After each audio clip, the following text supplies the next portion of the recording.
Chers amis, bonjour. Nous sommes le 3 février 2025. Il est 16 heures pour moi, il est 9 heures pour Nathaniel qui est en Pologne, donc heure française, c'est la même heure.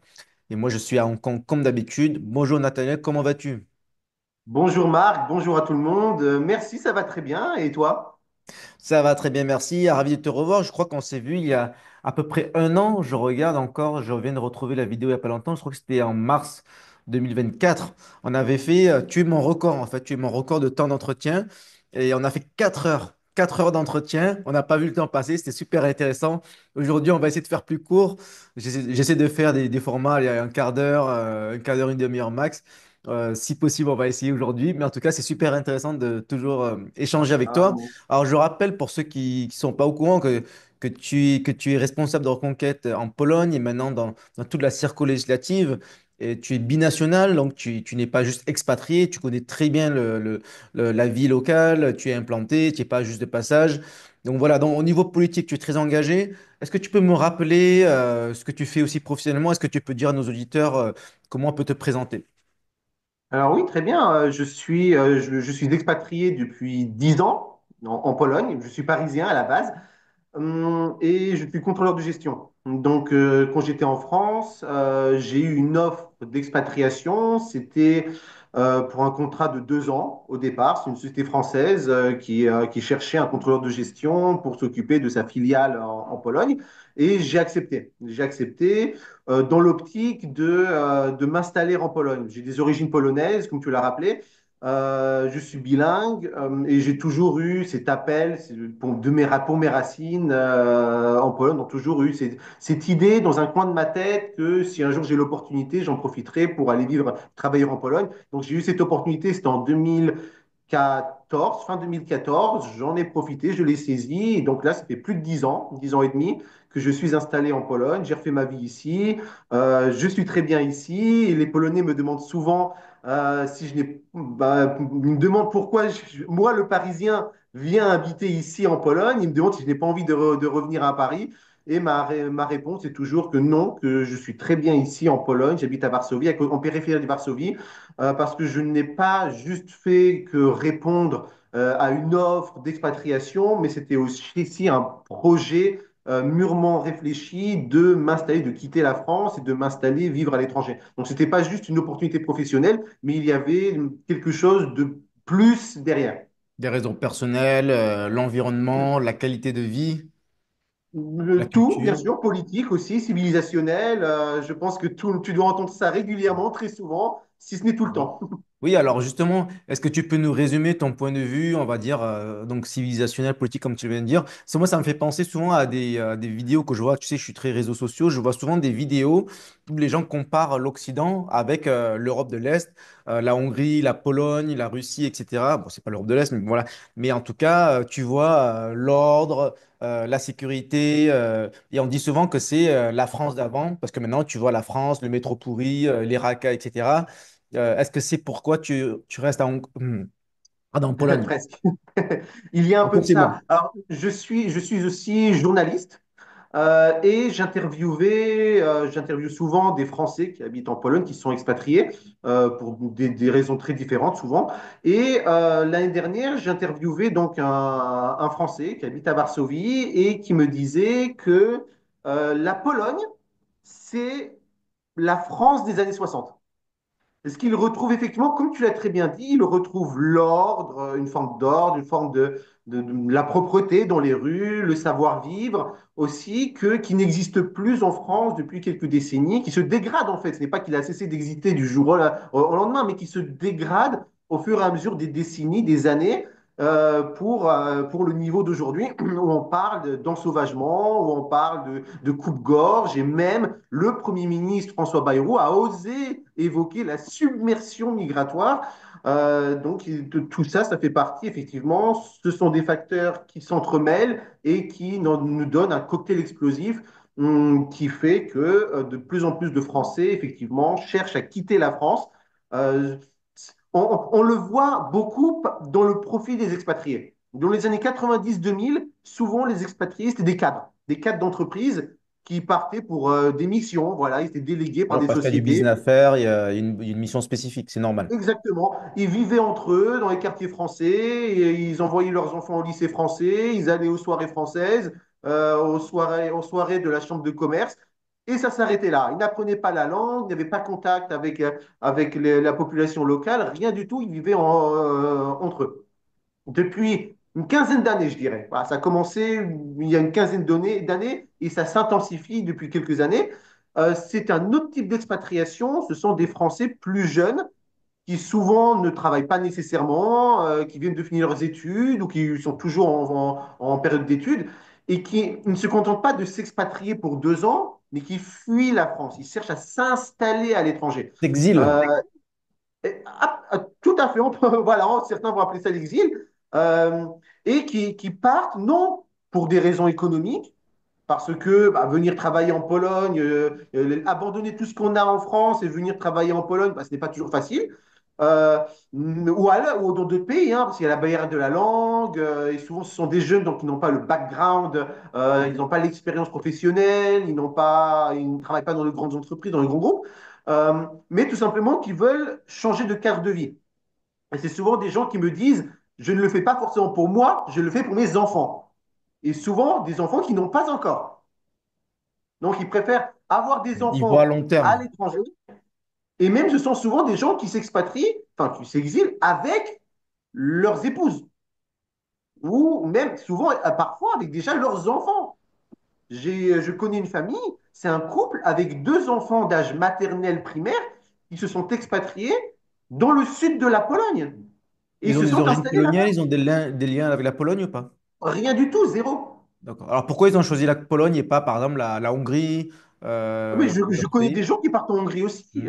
Je discutais, parce que de par le fait que je suis désormais responsable de la septième Circo des Français de l'étranger, c'est-à-dire Allemagne, Autriche, Europe centrale, Balkans, il m'arrive aussi d'avoir des contacts avec des Français qui veulent s'installer, pas forcément en Pologne, mais aussi dans d'autres pays. Et il y a 2 semaines, j'ai parlé avec une dame qui habite en périphérie de Paris, qui a 70 ans, 75 ans, je ne sais plus, qui habite seule et qui a décidé de s'installer à Budapest, en Hongrie. D'accord. Alors maintenant que tu as une vision plutôt globale de toute la circo législative, est-ce qu'on peut dresser un portrait général? C'est comment la vie en Pologne par rapport à la Hongrie, par rapport à d'autres pays? Est-ce que tu as un peu cette info ou pas? Tu as les retours que tu as, les raisons de l'expatriation? Pourquoi les Français vont plutôt là ou ailleurs? Alors, en général, si c'est le choix entre la Tchéquie, la Hongrie, la Pologne ou les Balkans, par exemple, ça peut être, il y a plusieurs facteurs. Ça peut être s'ils ont déjà des connaissances dans un endroit, s'ils ont déjà des amis ou quelqu'un de la famille Oui, ça ou c'est des logique. retours déjà. Voilà, Bon, donc si ils tu as vont, ils vont déjà des choisir liens, tel c'est ou tel logique. pays. Mais imaginons quelqu'un qui n'a pas de lien. Il fait un Il choix n'a par pas bien. rapport au pays. Ouais. Ça peut être des contacts professionnels. Voilà, ça peut être un contrat professionnel. Comme moi, j'avais un contrat d'expatriation avec la Pologne. Mais aussi, bon, pour moi, j'avais vraiment visé la Pologne, donc pour moi, c'était facile. Mais ça peut être des gens qui ont réfléchi, qui ont vu que pour le business qu'ils veulent monter, parce qu'il y a aussi ça, on peut parler aussi des conditions de travail, des conditions pour faire des affaires, faire du business. Oui, l'environnement Parce que économique, où c'est plus facile de l'environnement, créer une c'est plus entreprise, où c'est plus facile facile de trouver un job. c'est plus facile en Europe centrale, des pays qui se sont libérés du communisme, donc qui ont une approche un petit peu plus libérale, parce que ce sont des pays qui ont connu le vrai socialisme, hein, le socialisme réel. Ils savent ce que c'est. Donc, c'est pas toujours facile d'abandonner la mentalité socialiste, on pourra en parler, mais forcément, ils ont ce goût, ils veulent rattraper l'Occident, ils veulent rattraper économiquement l'Occident, donc ils mettent un peu moins de bâtons dans les roues des entrepreneurs. Et ça se ressent. Et c'est pour ça, il y a aussi des gens qui veulent tout simplement quitter la France pour monter des affaires, pour monter des business en Europe centrale, ou dans d'autres pays du monde. Hein. De toute façon, c'est plus facile presque partout dans le monde libre, c'est plus facile qu'en France. Ouais, logique. Ouais. Bon, en tout cas, Voilà. maintenant, en dehors des liens professionnels et des liens personnels, est-ce qu'il y a des facteurs qui sont différents? Par exemple, est-ce que le polonais, c'est plus facile à apprendre que le hongrois? Est-ce que, Alors, est-ce que les gens parlent plus anglais en Pologne qu'en Hongrie? Des facteurs comme ça. Ou alors le climat, est-ce qu'il y a des différences? La à culture? la marge. à la marge. La langue, dans les deux cas, c'est difficile. Le hongrois est encore plus difficile pour un Français parce que c'est une famille de langues complètement différentes. C'est des familles, c'est les langues finno-ougriennes. Le polonais, c'est les langues slaves. Et les langues finno-ougriennes, c'est vraiment, c'est pas des, c'est même pas la même famille globale que la nôtre. Ça n'a rien à voir et c'est beaucoup plus difficile. Mais c'est même pas pour ça. Enfin, j'ai beaucoup d'amis ici français. Certains ont fait l'effort d'apprendre le polonais, certains y parviennent, d'autres ont laissé tomber après quelques années, après avoir fait l'effort, et d'autres n'essaient même pas parce que c'est très difficile et ils pensent aussi changer de pays. Il y en a qui viennent habiter quelques années en Pologne et qui ensuite qui vont habiter quelques années en Hongrie, etc. Parce qu'ils cherchent le meilleur endroit pour eux, ils essaient, ils se tâtent. En tout Hum, cas, même si c'est difficile de l'apprendre et que tu abandonnes, tu peux très bien vivre en Pologne quelques années sans parler polonais, tu parles juste anglais, ça passe quoi. Ah oui, oui, mais que ce soit en Pologne ou en Hongrie, tout ça, tous les pays d'Europe centrale sont des pays où on parle anglais. D'accord. On parle mieux anglais qu'en France souvent. C'est pas difficile. Euh, oui, enfin, ensuite, ça dépend où est-ce qu'on s'en sort. Dans les grandes villes qui sont ouvertes au monde, on va dire ça facilement comme ça, Bah, les bien capitales. évidemment, on parle anglais et parfois on parle même français. Il m'arrive souvent, je vais au café et le serveur, rien que par l'accent, parce que j'ai un accent vraiment parisien, mais bien comme il faut, et souvent le serveur polonais reconnaît à mon accent que je suis français, il commence à me parler en français, comme ça. Et même parfois, une caissière au supermarché me répond ah, bonjour, merci. Et c'est toujours, pour moi, ça me fait plaisir. Ça me fait plaisir. Ensuite, c'est toujours un avantage parce que ces populations-là en Europe centrale sont plutôt francophiles. Les Polonais, les Roumains notamment, sont très francophiles. Pour les autres, un petit peu moins, mais tout de même. Donc, il y a beaucoup de gens qui veulent apprendre le français. Et donc, pour des Français comme nous, c'est toujours une petite opportunité. En attente de recherche d'emploi, on peut donner des cours. On peut donner des cours d'apprentissage, on peut apprendre le français. Je faisais ça pendant les premières années après m'être installé en Pologne. Je donnais des cours de français. Voilà, souvent à des personnes qui connaissaient déjà un petit peu, c'est davantage des conversations que de l'apprentissage à partir de rien du tout. Mais ça m'arrivait aussi de faire ça. Donc, c'est aussi quelque chose qu'il faut mettre au crédit de ces pays-là. C'est des pays où les gens aiment le français, aiment apprendre le. Ils ont encore, ces gens-là ont encore, dans une certaine mesure, cette image de la France un petit peu à l'ancienne, c'est-à-dire la France de Coco Chanel, voilà, la France du savoir-vivre, la France de Charles de Gaulle, Edith Piaf, tout ça. Ils s'imaginent encore, de moins en moins, parce avec les réseaux sociaux, avec les Ouais, médias parce qu'ils voient ce qui se d'information, passe. avec les témoignages des Polonais, des Hongrois qui vont habiter en Pologne, mais aussi les témoignages des Français qui viennent s'installer chez eux. Ils savent de plus en plus ce qui se passe. Ils le voient dorénavant. Et donc, effectivement, ils sont très critiques. D'accord. Alors justement, parlons un petit peu plus sur le sujet politique. Tu connais les Français maintenant qui viennent s'expatrier en Pologne. On voit qu'il peut y avoir des raisons politiques pour la qualité de vie, etc., etc., les constats sur la France. Mais d'après les résultats, il semble que la plupart des Français qui ne sont pas qu'en Pologne, mais dans toute ta circonscription en Europe centrale, il y a beaucoup de gauchistes et de macronistes. Comment on explique ça? Oui, mais c'est l'héritage des vagues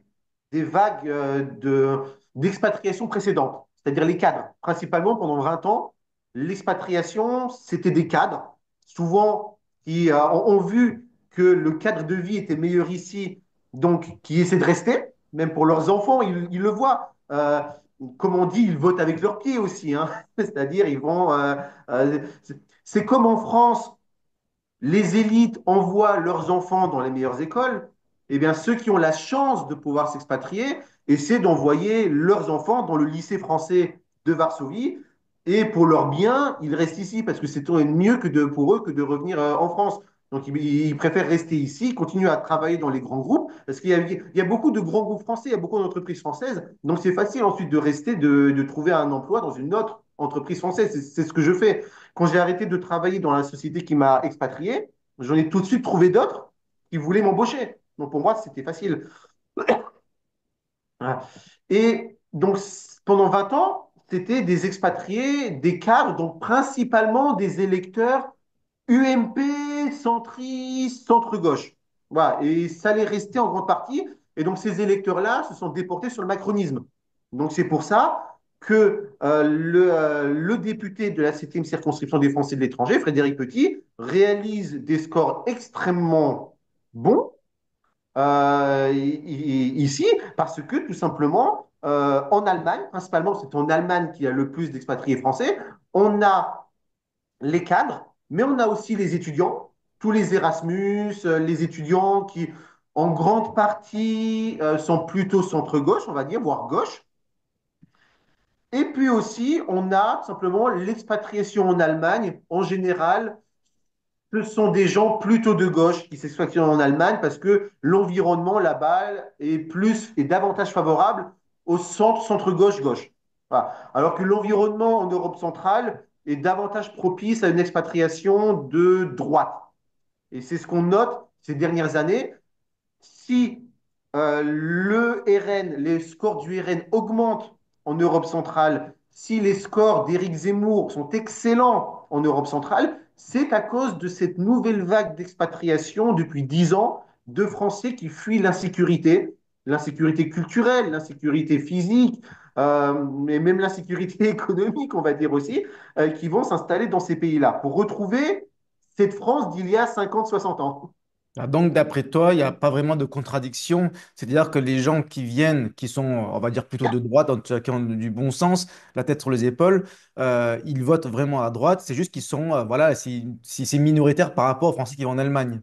Mais tu sens qu'il y a quand même une tendance en Europe centrale de Français qui comprennent l'état de la France et qui déménagent, qui s'expatrient là-bas et qui savent, c'est pas eux qui votent, c'est pas des gauchistes, quoi.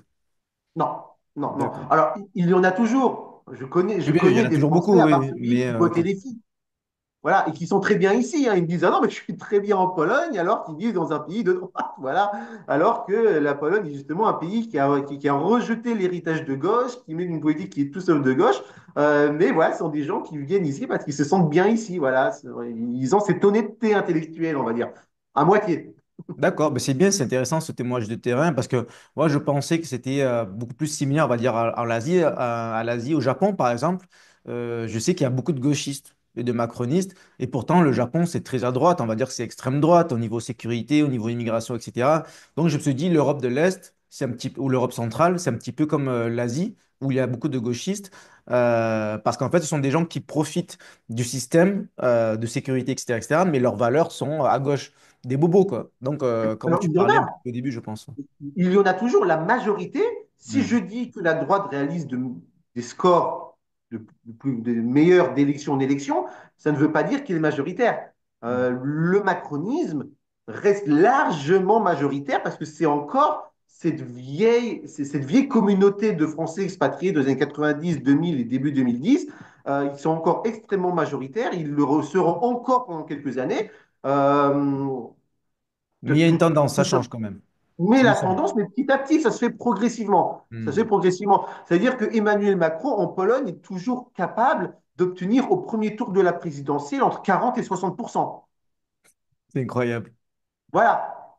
Mais en deuxième position, c'est Éric Zemmour avec 15% Ah, c'est aux plus les dernières LR, présidentielles. etc., quoi, voilà. Voilà, il y a du Macron à 50-60% en tête. Ensuite, il n'y a rien. Et ensuite, il y a Zemmour 15% et le reste qui suit, etc., qui se consolide derrière. D'accord. Mais maintenant, aux dernières législatives, tout ça, c'était plutôt RN, non, je suppose, quand même. Ah non, non, Ouais, non, parce qu'il non, y a eu non. l'Union La nationale, non? législative, c'est Frédéric Petit. Je ne sais même pas s'il y a eu un second tour. Enfin, si, il y a eu un second tour parce que la Oui. participation, c'est toujours mauvais, mais sans aucun problème pour lui. Et D'accord. Mais après, le second tour, c'était contre la candidate LFI.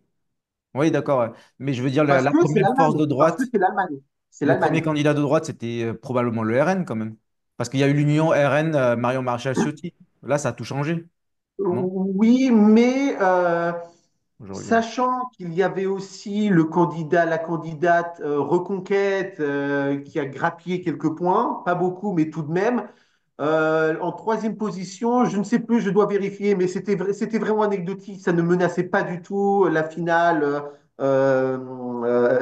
Renaissance et les filles. D'accord. Ok, je regarde.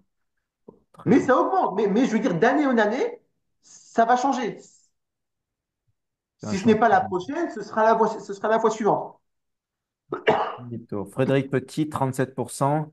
Asma, quelque chose, 32%. Asmaï Raquin, je crois, de mémoire. Ouais, Ramawi, Claquin. Après, je vois. Voilà. Voilà, alors, Celui-là. il y a le RN avec 7,79%. Voilà. Après, il y a divers centres.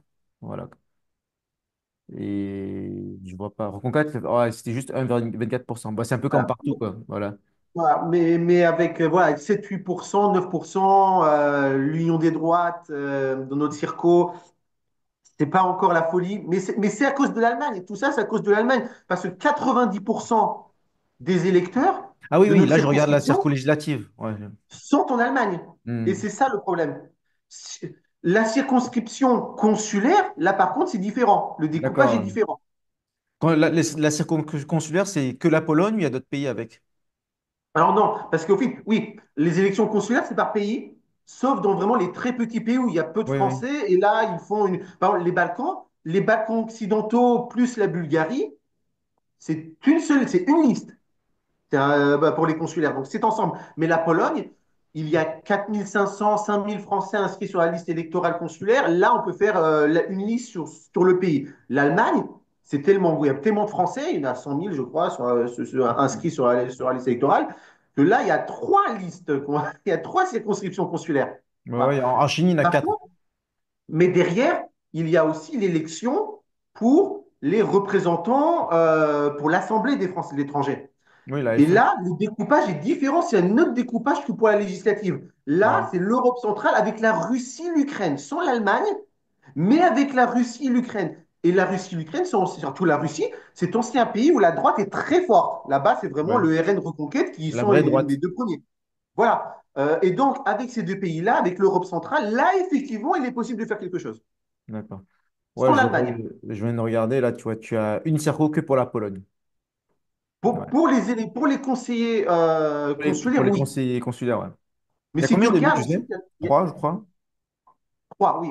Mais si tu regardes ensuite, il y a l'élection, après l'élection des conseillers consulaires, ceux-là votent pour l'Assemblée des Français de Ouais, l'étranger. ouais, ça, je suis au C'est courant. encore au-dessus. Et là, si tu regardes ce découpage-là, c'est très intéressant aussi. D'accord. Alors, parlons un peu des élus locaux en Pologne. Est-ce que tu les connais? Je regarde, là, je suis sur le site consulat. Enfin, je ne les connais pas personnellement, je les ai jamais rencontrés. On reçoit leurs emails, oui. J'en connais un de nom et les deux autres, pas du tout. Ils bossent ou quoi, Will Brandlin? Ah, ils envoient des emails. Ah, ils envoient des Bah, emails en quand fait, même, parce que moi, à Hong Kong, il n'y a personne qui envoie des emails à part moi. Enfin, si, il y en a c'est qui déjà envoient bien, l'email oui. une ou deux fois par an. Alors oui, le conseiller consulaire a un rôle, hein, ce n'est pas qu'il ne fait rien, mais c'est que, en fait, nous sommes sur une sociologie des Français de l'étranger qui est quand même plutôt éduquée, enfin, qui est, je dirais, éduquée, qui est qualifiée. Donc, il n'y a pas ces besoins sociaux d'avoir de l'aide, etc. Ça se limite, enfin, ça se limite si on peut dire, ce sont des questions d'assurance, des questions de scolarité pour les enfants, beaucoup. Ça, oui, le conseiller consulaire a un rôle pour l'attribution, par exemple, des subventions, par exemple, des Ouais, aides. ouais, bon, ça, je connais Ça, bien. effectivement, pour le relais, pour les Français qui s'installent, qui cherchent un contact, qui cherchent des relais avec l'administration, bien évidemment, ils ont ce rôle. Mais effectivement, le rôle de communication, vu que les Français sont un petit peu éclatés dans beaucoup de villes, hein, à Varsovie, Cracovie, ils ne sont pas tous concentrés au même endroit, effectivement, c'est difficile d'aller tous les rencontrer systématiquement. Donc, la plupart du temps, la communication, ce sont des emails, des mémentos d'information, des notes d'information, etc. Ok, très bien. Et les trois élus que vous avez en Pologne, ils ont quelle tendance, tu sais? C'est quoi? C'est deux macronistes, un Pardon? gauchiste, c'est quoi? Les élus Ah, locaux? vu que les élections consulaires officiellement sont apolitiques, mais on sait que les listes sont soutenues par des partis, ça se vérifie très facilement.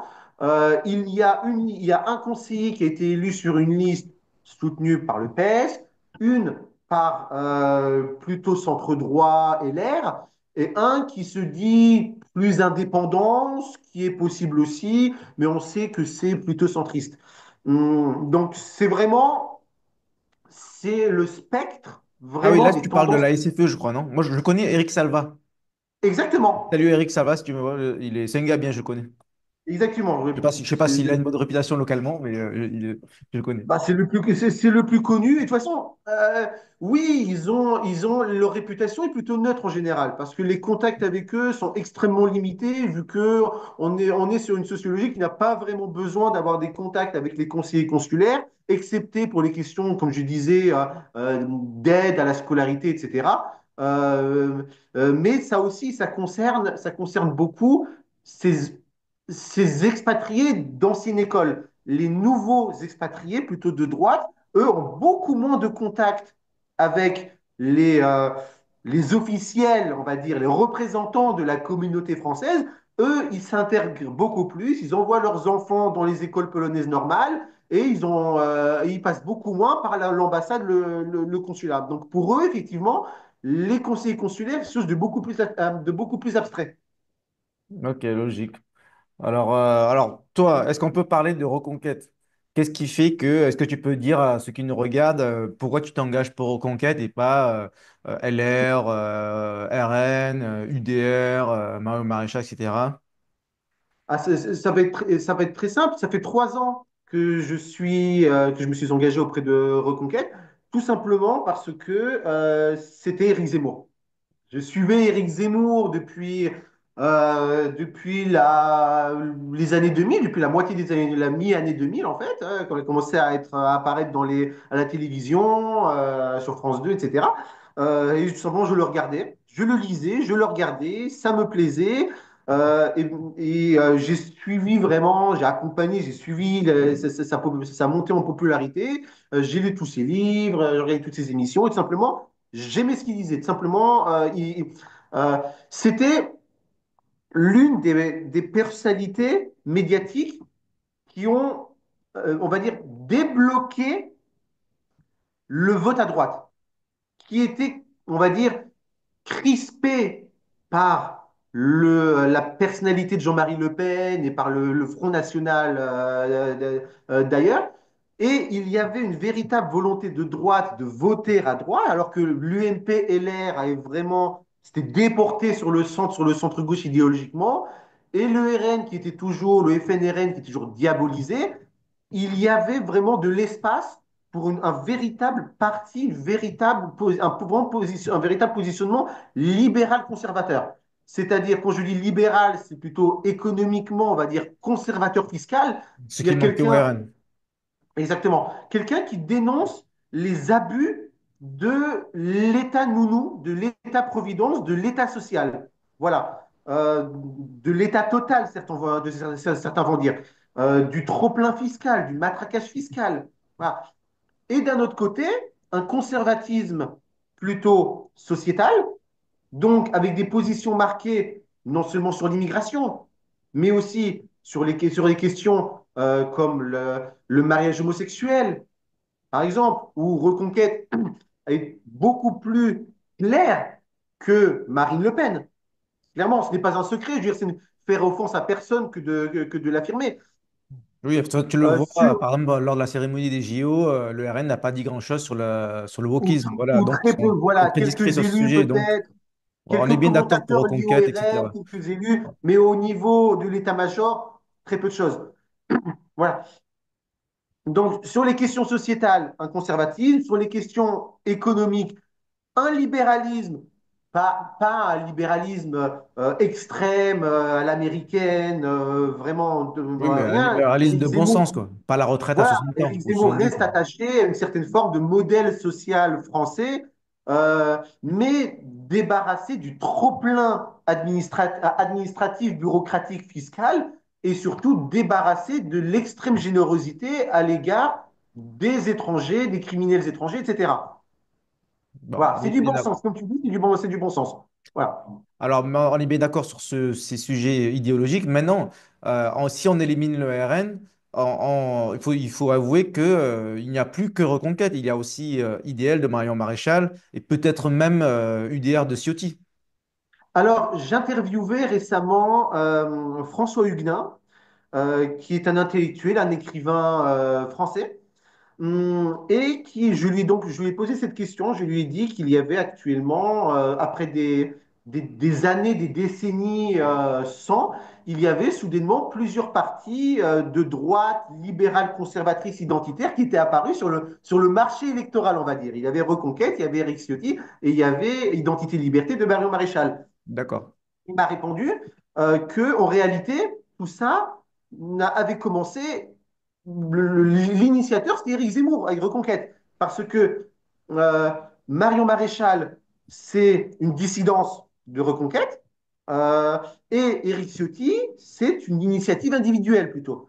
On verra quel sera son avenir, mais ça a commencé comme ça. Et tout cela, ces partis-là se sont ajoutés à Reconquête qui existait déjà et qui se sont ajoutés en réponse, on va dire, à la défaite électorale d'Éric Zemmour en 2022, tout simplement. Et pour ce qui est de Marion Maréchal, à une crise interne qui a eu lieu plus tard. Bah, Ciotti aussi, Euh, crise interne chez OLR. oui, tout à fait, tout à fait. Donc en Mais gros, on tu dis voit que le reste il du vaut mieux LR n'a l'original pas à la suivi copie, c'est ça que Ciotti. tu veux dire? Pardon? Tu veux dire en quelque sorte, il vaut mieux l'original que la copie, en quelque sorte. C'est l'argumentaire qui m'a été donné par François Huguenin et que je trouve pertinent. Maintenant, je fais partie de ceux qui refusent de continuer cette guéguerre entre nous. Voilà, nous sommes sur la même ligne En avec fait, c'est la Éric même Ciotti. chose. Ouais. Voilà, exactement. Si on regarde nos programmes, les programmes de ces trois partis-là, il n'y a même pas une feuille de papier tabac Hmm. entre nous. Il y a quelques petits, on va dire, quelques petites différences sur les questions internationales. Voilà. Mais là, je pense que c'est surtout, ces partis mettent en avant ces différences internationales pour se démarquer, hein, pour trouver quelque chose. Sinon, du pareil au même, voilà, ça ne sert à rien. On le voit au Parlement européen, par exemple. Hein, Marion Maréchal, Sarah Knafo siègent dans deux groupes différents. Voilà, c'est l'une des seules Ouais, c'est vrai, différences. c'est un bon point. Voilà, mais ça fait partie du débat. Voilà. Donc, voilà, je trouve que j'estime que d'un point de vue programmatique, nous ne pouvons pas continuer à être séparés sans, tout le temps, pendant je ne sais encore combien de temps. Et de toute façon, je vais dire, on se parle souvent entre militants. On se Ouais, parle souvent entre cadres, entre militants de ces partis-là. Nous sommes d'accord sur tout, quasiment tout. Voilà, à sur 95%, nous l'essentiel en sommes tout cas. d'accord. Et, et très souvent, nous sommes tous issus de la même base, c'est de Reconquête. Les cadres de chez Éric Ciotti, les cadres de chez Marion Maréchal, en partie, en grande partie, sont tous issus de Reconquête. Donc nous sommes tous copains à la base. C'est vrai, c'est Et bien dit. nous, et nous entre militants, entre adhérents de base, parce que nous ne faisons pas partie des cercles rapprochés, des bureaux, des états-majors, nous sommes tous copains. Et nous continuons à l'être. Alors justement, est-ce qu'on peut concrétiser cela, ces amitiés, ces relations sur le terrain, c'est-à-dire indépendamment des bureaux parisiens, les militants sur le terrain, qu'est-ce qu'ils veulent pour 2026, l'année prochaine? Tu sais que maintenant, on commence déjà à parler des municipales. Il y a Jean Messia qui a dit qu'il allait se porter candidat. Il y a Marion Maréchal qui serait peut-être pour la mairie de Paris. Donc pour les Français et étrangers, bon, moi-même, tu sais que je suis élu et que je travaille sur ma réélection. Toi, en Pologne, je suppose que tu as été intéressé. Si tu n'es pas intéressé, je trouverais ça bizarre parce que tu as le devoir, tu as le devoir d'aller au combat, je dirais. Donc, comment tu vois les choses? Est-ce que tu vas être candidat, oui ou non? Avec qui tu vas travailler? Qu'est-ce que tu vas faire? Étiquette Reconquête ou autre étiquette, indépendant, sans étiquette? Tu vas travailler avec les autres? Vous allez faire des listes ensemble? Dis-moi tout. Oui, tu poses beaucoup de questions, mais oui, oui, oui, oui, bien sûr, c'est un sujet qu'il faut aborder parce que c'est l'année prochaine et donc ça passe très vite. Oui, c'est un sujet qui est sur la table depuis un certain temps déjà, à partir du moment où on a remarqué que nous faisions de très bons scores chez les Français de l'étranger. Pas juste en Pologne, pas juste dans notre circonscription, mais partout. Tu le sais très bien d'ailleurs, hein, dans ta circo aussi, hein, Éric Zemmour a fait de très bons scores. Et du moment qu'on a remarqué qu'on faisait de bons scores auprès des Français de l'étranger, on a vu enfin, on a noté qu'il faudrait, hein, qu'il faudrait essayer de concrétiser ça lors d'une élection qui nous serait plus favorable et une élection qui ne serait pas majoritaire, c'est-à-dire une élection proportionnelle. Exactement. l'élection des conseillers consulaires, qui est un petit peu, pour faire très simple, parce que ce n'est pas une élection très populaire, ça passe souvent sur les radars, les gens n'entendent pas parler, et Malheureusement. même les Français de l'étranger hein, on en entend très, très peu parler. Mais là, C'est, ta pour faire vidéo très essaie simple, à remédier à ça. voilà, pour faire très simple, c'est l'équivalent, il y a une différence, mais c'est l'équivalent des municipales pour les Français de l'étranger. Pour faire très simple, voilà, ensuite on ne va pas rentrer dans les détails maintenant, mais c'est l'équivalent, c'est la représentation locale des Français de l'étranger. Et on vote pour constituer des conseils consulaires, un petit peu comme les conseils municipaux, et on vote pour des listes. Ce n'est pas une élection uninominale, enfin, ça dépend des pays, hein, parce qu'il y a des petites différences entre pays, mais c'est un scrutin par liste à la proportionnelle à un tour. C'est-à-dire en Pologne, par exemple, ça dépend des pays, en Pologne, il y a 3 conseillers consulaires à élire. Donc les 3 listes arrivées en tête élisent, envoient un conseiller. Et donc, c'est possible. Je ne dis Sauf pas que s'il y ça en a va se faire, une qui fait vraiment 2 élus, mais bon, c'est devenu très sauf rare qu'elle maintenant. cartonne. Mais bon, il faudrait qu'elle fasse 80%, et ça n'arrive pas. Parce que, Oh pour non, être tout même à fait pas honnête, 50. Ouais, ouais, ouais, peut-être. Ouais. Mais pour entre être tout à 50 et fait 60%, honnête, ça suffit. Ouais. les, euh, les trois, il y a eu 4 listes, je crois, aux dernières consulaires en Pologne, et ça se tenait dans un mouchoir de poche. Vraiment, ça se jouait à quelques dizaines de Hmm. votes, parce qu'il y a une très faible, il y avait 20% de participation, je crois, quelque chose comme ça, ou 15%, je ne sais plus. Ah ouais, c'est très Ça se tient, important. Hein, et je le oui, dis à ceux ça qui se nous joue à écoutent. quelques. Pardon. Ouais. Pardon? Non, je disais, en fait, à ceux qui nous écoutent, tu as raison, c'est dans un mouchoir de poche. En Pologne, tu dis une dizaine de voix, mais en fait, à Hong Kong, Quelques dizaines, oui, ça se la dernière croit. liste, la cinquième liste, on a 4 élus à Hong Kong. La cinquième liste, elle a perdu de 2 voix. Deux Ah voix bah seulement. voilà. En Donc, Pologne, c'était un petit peu en plus, fait, mais à il quelques suffit d'avoir dizaines. 2 amis qui ont oublié de voter, qui ont pas réussi à faire sur Internet, ça change tout. Hein. Donc, c'est vraiment important que Euh, les patriotes dans le monde se mobilisent. et bien sûr, et comme c'est une élection avec une faible couverture médiatique, avec une faible mobilisation, c'est aussi notre travail de mobiliser nos proches, de C'est ce qu'on mobiliser fait là, autour de en ce nous. moment. Tout à fait. Parce que avec des Français engagés, c'est une question d'engagement, avec des Français engagés pour leur circonscription, pour les Français de l'étranger, tout simplement pour la cause que nous menons, effectivement, il est tout à fait bénéfique de se mobiliser ce jour-ci, d'aller voter, et il est tout à fait possible de jouer, de peser dans cette élection. Très bien. Alors donc, si je résume bien, tu es ouvert à travailler avec tout le monde en Pologne et dans Alors, tout à Circo. Idéalement, il faudrait faire une liste d'union des droites et tu peux avoir numéro 1 Reconquête, numéro 2 RN, numéro 3 UDR, peu importe. Tout le monde travaille ensemble et dans la même liste. bien sûr, bien sûr, bien sûr, bien Voilà. sûr. Nous négocions, nous travaillons, nous négocions avec les autres partis justement pour aboutir à un tel accord qui se ferait au niveau local, bien évidemment, parce que nous sommes militants, nous avons la même base idéologique, nous pensons tous la même chose, et surtout nous pouvons jouer. Et donc, effectivement, il est important d'essayer de s'entendre sur cette élection locale-là, et c'est ce que nous essayons de faire hein, avec nos cadres qui sont en négociation.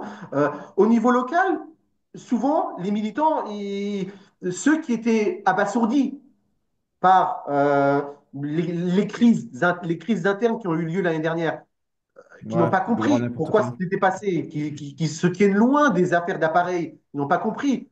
Eux, forcément, si on vient les voir avec un message d'union, de réconciliation et d'union, ça va fonctionner. Parce que ceux qui ont observé, qui ont vu cette situation l'année dernière, ils ont été dégoûtés, ils ont été démobilisés. Ils se disent, ah bah, nous sommes aussi pourris que les autres. Ouais, je connais plein qui m'ont dit ça. Et voilà. Et j'ai reçu des emails des personnes que je voyais, que je voulais nommer, que je voulais mettre sur la liste, par exemple, et qui sont venus me voir en me disant, ah bah non, finalement, après ce qui s'est passé, ça ne m'intéresse plus. Hmm. Et ça ne concerne pas que Reconquête, ça concerne les autres partis aussi. Hein. Hmm. Beaucoup de gens au RN n'ont pas compris la crise qu'il y a eu entre le RN et Reconquête. Voilà, ça concerne tout le monde. Et donc, si on vient voir les gens en leur disant, voilà, ben, on va mettre nos bisbilles, nos querelles personnelles de côté et on va s'entendre pour la France, pour les Français, eh bien là, ça peut fonctionner et on peut parvenir par la coopération à obtenir des résultats. Et donc oui, donc oui, nous allons travailler à cette union des droites. Et oui, nous allons essayer, si ça se confirme, nous allons essayer de monter des listes communes. tout à fait. Ben, parfait, on est dans le même état d'esprit. Moi aussi. Alors, bien évidemment, ce sont des élections apolitiques. Donc, nous n'allons pas arriver avec un message politique en disant voilà, c'est l'union des droites, reconquête RN, Ciotti, etc. Vraiment, c'est une élection qui concerne les Français de l'étranger, qui sont plutôt dans la vie de tous les jours, qui sont plutôt apolitiques. Et Sur le donc, terrain. sur le terrain, tout à fait. Et pour ça, nous avons des idées. Nous avons des idées au niveau local. Pour créer davantage de liens entre les Français et l'étranger, des réseaux, pour renforcer les réseaux entre les Français et l'étranger, entre les expatriés. Et ça, c'est quelque chose, c'est un message que nous pourrons faire passer, justement, grâce à ces élections-là, ça tombe bien. Tout à fait, ouais, c'est ce que je fais aussi à Hong Kong. Par contre, n'oublie pas aussi qu'il y a une partie politique parce que les élus des Français étrangers votent pour les sénatoriales. Donc là, tu en as trois. Je viens de Bien voir, sûr. je suis en train de voir sur le site là. Il y a Eric Salva dont on a parlé, que je connais, qui est un gars très bien. Il y a aussi Jean Rossi, je sais pas qui c'est. Il y a Frédéric Oui. Chauveau. Donc en Ouais. fait, l'intérêt, en fait, je le dis pour les Français de Pologne, mais aussi de Hong Kong et partout dans le monde, ceux qui sont élus actuellement, pour qui ils ont voté, est-ce que vous le savez? Voilà quoi. Et ceux qui sont candidats, pour qui ils vont voter. Donc, c'est très bien, oui, tu as Nathaniel qui va se présenter. Et il est peut-être apolitique, plutôt de droite, etc. Mais tu as aussi Monsieur Dupont qui va se présenter. Pour qui va voter Monsieur Dupont? Pour qui va voter Nathaniel? Ça, c'est aussi quelque chose d'important parce que même s'ils sont d'accord avec toi sur tout ou ils sont pas d'accord avec toi sur tout ce que tu fais localement, ils peuvent voter pour toi parce que pour des idées politiques, c'est important aussi, hein. Bien sûr, je ne disais pas que ce n'est pas une élection, il n'y a pas un message, bien sûr, une portée politique. Mm. Je disais que bien évidemment, d'ailleurs, quand on présente une liste, la liste ne s'appelle pas liste de reconquête, liste LR, liste PS. Voilà, donc c'est pas Voilà, une étiquette, c'est pas une liste partisane, c'est pas c'est ce que, partisan, voilà, mais il y a des valeurs. En fait, il faut avoir des gens exactement, qui ont des bonnes valeurs en commun. tout à Ils fait, veulent de l'entraide pour les Français de Pologne ou d'ailleurs, exactement. qui ont des valeurs similaires, donc Reconquête, RN, ou on s'en fout des étiquettes, peu importe les étiquettes, mais on sait C'est pourquoi exactement on va en ça. Pologne, on sait ce qu'on cherche, on connaît nos valeurs, et voilà. Donc c'est ce qu'il faut faire. C'est tout à fait ça. Tu as très bien résumé ça. Très bien. Et pour information. On voit l'expérience qui parle. Voilà. Et donc, tu as raison au niveau local, mais il y a aussi au niveau national, hein, parce que je suis en train de discuter avec plusieurs personnes voilà, de différents partis de droite, et il y aura peut-être une alliance. Donc, à mon avis, ce sera soit, en tout cas, moi, je te parle pour mon cas personnel, soit ce sera sans étiquette. Pour l'instant, l'option A, celle que je préfère, c'est sans étiquette, parce que pour moi, c'est vraiment du local. Les gens savent qui je suis, ce que je pense. Donc, je n'ai pas besoin d'étiquette, mais je veux bien qu'il y ait toutes les étiquettes. Il faudrait qu'il y ait Reconquête, RN, UDR, IDL, même Bien sûr, UPR, les Patriotes, Debout la France. Il faut que tout le monde soit ensemble. Donc, en fait, soit sans étiquette, soit avec toutes les étiquettes. C'est ça qu'il faudrait faire. bien sûr. Bien sûr, bien Voilà. sûr, bien sûr, bien sûr. Ensuite ça, je pense que nos cadres vont bien évidemment, je suis certain, parvenir à un accord là-dessus. On les aide. Nous, notre rôle, c'est de travailler vraiment au niveau local pour y parvenir. Mais ensuite, je sais que les négociations ont lieu en ce moment même, tu le sais, les négociations ont lieu en ce moment même entre cadres, entre les états-majors, entre les cadres de nos partis pour parvenir au meilleur compromis possible. Ça va se faire, nous sommes confiants et nous allons aborder ça dans le meilleur des états d'esprit. Ouais. Il n'y a pas de raison que ça ne se fasse pas. Bien sûr, bien sûr, bien sûr, bien sûr. Ensuite, si la liste s'appellera Alliance des Français expatriés, voilà, ou n'importe ça, Ouais, peu voilà, importe le nom. bien sûr, c'est ça que je veux dire. Très bien. Ben, écoute, ça passe toujours trop vite avec toi le temps. C'est super Ah intéressant. bon. Voilà, là, ça fait quoi? Ça fait trois quarts d'heure, je crois. Est-ce que tu as un dernier mot? On peut conclure sur quelque chose? Je te laisse la parole. Sur quoi je peux. Oui, les- c'est c'est d'un côté, c'est triste de voir où en sommes-nous arrivés, que nous sommes obligés de nous expatrier, de quitter la France pour l'avenir de nos enfants. À chaque attentat, à chaque vague de violence, tous mes amis français me disent ah, qu'est-ce que je suis heureux que mes enfants soient ici en Pologne ou en Hongrie ou en Tchéquie ou ailleurs. D'un côté, c'est triste. Parce qu'on se dit, voilà, c'est notre pays, la France. On nous dit souvent ah oui, mais ceux qui s'expatrient sont des lâches, qui ne veulent pas poursuivre le combat, qui quittent, qui abandonnent le navire, etc. Mais non, parce que en faisant ce que nous faisons à l'étranger, premièrement, nous pouvons et nous allons commencer à peser politiquement, que ce soit via les élections consulaires ou d'ici 5, 10, 15 ans, peut-être au niveau législatif. Si le mouvement se poursuit, nous, à un moment donné, nous finirons par avoir des députés, voire des sénateurs. Et donc, nous allons finir aussi par nos propres moyens à siéger à l'Assemblée et à pouvoir peser. C'est important aussi, c'est un moyen politique parce que le moyen de lutte officiel, c'est la politique, le vote. Voilà. Nous, notre vote pèse davantage en étant à l'étranger qu'en étant en France. C'est triste, mais c'est comme ça. Deuxièmement, nous ne sommes pas tout seuls. La France n'est pas toute seule. La France a des alliés, doit avoir des alliés, d'autres pays alliés. Et avec le travail que nous faisons, le travail d'information sur la France, nous informons les Polonais, les Hongrois, tous les Américains, tous les pays où nous sommes expatriés. Nous sommes des relais, nous sommes des ponts. Et nous transmettons nos valeurs, nous transmettons notre culture, nous transmettons nos connaissances à des gens qui sont très intéressés par la France, qui ne savent pas ce qui se passe en France, les médias traditionnels se contentent de reprendre des dépêches AFP. Donc les gens, les Polonais, les Hongrois, les Allemands ne savent pas vraiment ce qui se passe en France. Et nous le leur disons. Nous disons vraiment la situation, comment ça se passe vraiment, et pas juste que les médias mainstream disent. Donc nous faisons ce travail aussi, et ça peut peser à l'avenir.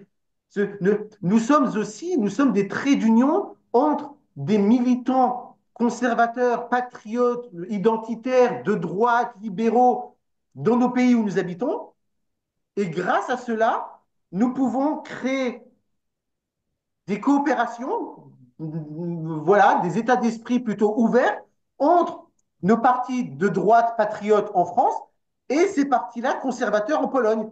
Tout simplement, il m'arrive très souvent de parler avec des députés ou des militants de partis de droite polonais.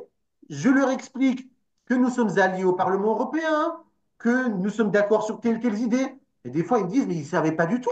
C'est dans les médias, ils pensent que la France, il n'y a que des centristes ou des gauchistes ou des centristes mous, je ne sais pas quoi, que la France est foutue, que ça ne sert à rien, que les Français sont des lâches. Et on leur explique que non, que nous avons des partis de droite, que nous pouvons fonctionner, que nous sommes là, que nous montons et que nous pouvons coopérer. Au niveau des alliances, ça joue.